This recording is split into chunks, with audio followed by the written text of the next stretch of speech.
Whitehall 1212.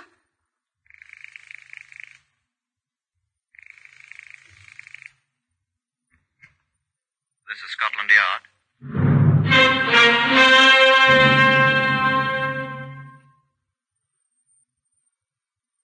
For the first time in its history, Scotland Yard opens its official files to bring you the true stories of some of its most baffling cases. These are the true stories. The plain, unvarnished facts just as they occurred, reenacted for you by an all-British cast. Only the names have for obvious reasons been changed. The broadcasts are presented with the full cooperation of Scotland Yard.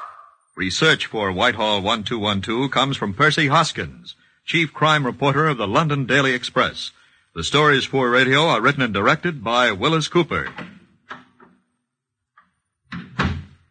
Now here is the custodian of Scotland Yard's famous Black Museum, Chief Superintendent John Davidson. Good afternoon. Now here is what rejoiced under the name of a wireless set. Doesn't look a great deal like one, does it?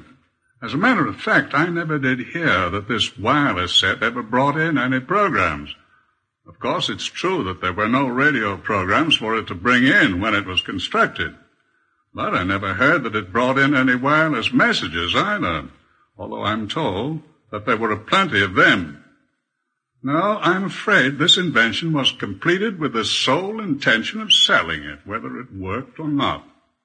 And it is true also that it did something. It helped start a man on his way to the hangman. You see, he was a murderer as well as an inventor. I shall ask Inspector George Wells, who knew him quite well, to tell you about him. Yes, I knew him. Tom Adamson, though, the first time I ever heard of him was when he died. I mean to say I never knew him when he was alive, and I never saw the man, but I got quite well acquainted with Tom and his habits, of course. I must agree that that's not uncommon with many of the professional acquaintances of a man in my job. They're either dead when you run across them, or sometimes dead soon afterwards. Tom Adamson was an innkeeper. He had the Blue Anchor at Byfleet many years ago.